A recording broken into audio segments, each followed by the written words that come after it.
Hey guys, in today's video I'll be showing you how to make this carrot oil, and the ingredients that you're going to need are going to be aloe vera, fresh carrots, coconut oil, grapeseed oil, jojoba oil,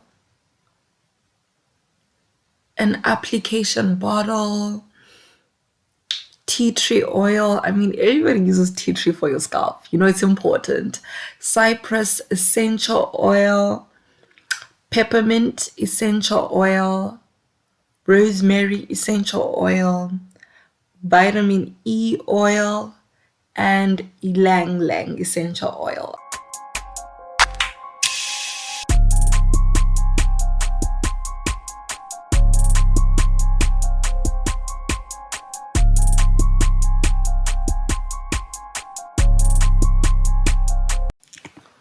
Okay, so let's get into the video, right? The first thing that you want to do is to make sure that you grate your carrots. Actually, by the way, if you haven't subscribed to my channel, please smash that subscribe button and also the notification bell so you do not miss out on my videos. Okay, right, let's get back into it. So you grate your carrots, and the reason why you want to try out carrot hair oil is because carrots are packed with vitamin A and vitamin C, which will help free your hair of radicals, like free roaming radicals, and also it will help increase blood circulation, and as a total result, they help reduce hair falling from your roots and make it stronger and thicker and of course darker, right? So that is why I'm trying out the carrot oil to see if it's going to work for me. Now the next thing that you want to do is your aloe vera, right? And how you prep your aloe vera is you want to remove the thorny sides of your aloe vera and then slice it into thin slices. That is because the reason why you want to use fresh aloe vera, not aloe vera juice, is you can't really fry aloe vera juice. It's going to increase the water particles of the of the mixture as a total, when you want as low, like as less water as possible, if that makes sense. So just slice your aloe vera into thin slices and add it onto the carrots. Now you probably know that almost every DIY oil or mask has aloe. The reason for this is because aloe calms and itchy scalp, it deep cleans oily hair, strengthens and repairs hair strand, and all this is because it contains vitamin A, C, E, and B vitamins, right? So aloe is essentially good for you, but some people react badly to it, so just be wary of that. Now that we're done with the prep, you're going to have already boiling, okay, like boil water whilst you're prepping. And then take a tiny or like something that fits into your pot and make sure it reaches the water at least, or somewhere there, right? And then put it on top because you don't want to use direct heat so you do not burn off the nutrients of the stuff that you're adding. And then add about half a cup or about a quarter to half a cup of coconut oil. This obviously depends on how well your hair reacts to coconut oil. And then add on the carrot and the aloe vera into the melted coconut oil, as you can see. And then just wait for it to sit and then mix as you go, like just mix it gently, and just wait until the oil starts changing into an orange color, and that's when you know that your mixture is working. And obviously just make sure that you're also checking if there's still enough water underneath, and everything, and just keep on mixing. Yeah. So this part of the process takes about 20 to 30 minutes, and for you to see if like it's working or it's almost ready, you can check your aloe vera, and as you can see, there's nothing inside the aloe thingy, like the peel.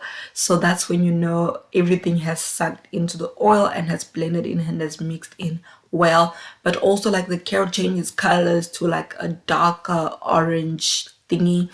Yeah, and that's how you know your oil is ready. Then for the last part, I decided to add some oil into it, like jojoba oil. But this is optional. You can heat it up and mix it in with everything else, or you can do it at the end. Both is fine. What I did is I put 1 tablespoon now and I heated it with the oil. And then later on, when I added my essential oils, I also put another tablespoon of jojoba oil. Now, jojoba oil is the oil that is nearest to like our natural scalp oil, like our natural sebum, so it's really good for your scalp. You can also watch a video on my carrier oils. I'm gonna link it in the info card up here, and as well as the description box down below. And then you also want to add a tablespoon of grapeseed oil, right? And you can also add 1 tablespoon now and 1 tablespoon later, or you can add both tablespoons later. It's completely up to you. And just mix everything and keep on heating it for a few more minutes, like 5 minutes. Just make sure that everything is completely saturated and mixed well and properly. And then when everything is done, take all like your mixture off the stove and start to strain it. Like have a strainer. You can use a cheesecloth or an old stocking or something like this. I don't know what this is, but like these are the tools that I had in the house. And of course, I had to strain it twice because of some things that happened. I don't even know how to explain it. But as you can see, this was the first time I strained. And just make sure that you get all your oil out. Right now, I'm going to tell you a few mistakes I made during this process that you should not make. Okay. For me, this was mistake number 1, right? I'm not saying do not squeeze out all the juices from your carrot mixture or whatever. However, after you've squashed the carrots to take out every single drop of oil that's there, of course you have to do it because it's your oil, honey. You're not trying to let it just go and throw everything away. But as you do this, remember your carrots and your aloe vera contain its own natural moisture, which is water. And the problem with this now is your oil is now combined with some water. The best way to combat this is to let it sit and then just take the upper part of the oil and use that as the oil. Alternatively, you can put this oil in the fridge and let it harden, okay? And then just take the top part, you can melt it again, and then you can put it in a bottle, right? That's like the other thing that you can do to not make that mistake, because the water particles in the oil make the oil go bad quickly. So I had this oil for about a month, but in the last week it started smelling bad and off because I didn't keep my oil in the fridge, which was fine. But in the last week I had to make new oil because my oil had gone bad, right? So you don't want to make that mistake. So obviously if you didn't use a cloth or whatever, there'll still be some particles. So then you take a sieve and you have to strain your hair again. And if you look closely, like there is some water particles, like you can see like it's a bit cloudy, it's a bit dark, it's not pure oil. And yeah, so but I mean I didn't think much of it and it was too late for me. Right, now we move on to adding our essential oils. The first oil is rosemary essential oil, right? For all the oils, I'm going to be adding 5 to 6 drops, right? And rosemary is known for improving circulation, and it also helps dry and itching scalp and also tackles dandruff on your scalp. So that's why it's good for your hair, right? I'm going to be doing a series, okay, not a series, but I've already started this series and I'm going to be doing a video on essential oils. So make sure you look out for that, right? Peppermint oil is similar also to rosemary oil. It comes packed with conditioning effects and also helps stimulate the scalp and helps with hair growth, right? The next essential oil is cypress oil. Again, cypress also promotes or prevents hair loss and aids in keeping a clear scalp, right?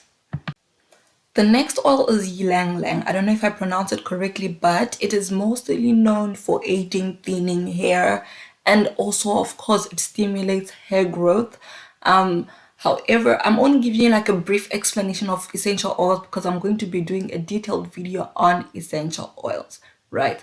The next oil is vitamin E. If you remember correctly, if you've watched my career oil video, I don't know if vitamin E falls on the essential oil side or on a carrier oil side, but it is absolutely essential to have it in your hair routine. The most important reason why I added it here is to improve the shelf life of my oil, right? Now, the final essential oil is tea tree oil. I mean, if you're trying to treat your scalp, what are you doing if you're not adding tea tree oil? I think I added some more tea tree oil later on, but yes, this was the main mixture and this was everything. And again, as you can see, my mixture looks cloudy. And if you look closely, like there's water particles in it, and I don't know, but I completely ignored it. But anyway, that's a mistake I made, and that's a mistake that you need to learn from me, essentially. But yeah, my oil is essentially done, and now just put it into the applicator bottle. But for you, this is the point where you would let it sit and let all the water particles go to the bottom first, or you can freeze it and then take the harder part which will be sitting on top and then melt that and then put that into your applicator bottle. Either way works, like I said. However, this is the oil. Okay, so make sure you stay tuned for more on the carrot oil or carrot juice series, as I'll be doing a 30-day challenge at the end of it, and then you know the results. I really hope you enjoyed this video. Please make sure you smash that subscribe button, the like button as well if you haven't, and engage with me in the comment section down below. Thank you so much for watching my video. Much love from me, Sasha Annamercy. Take care.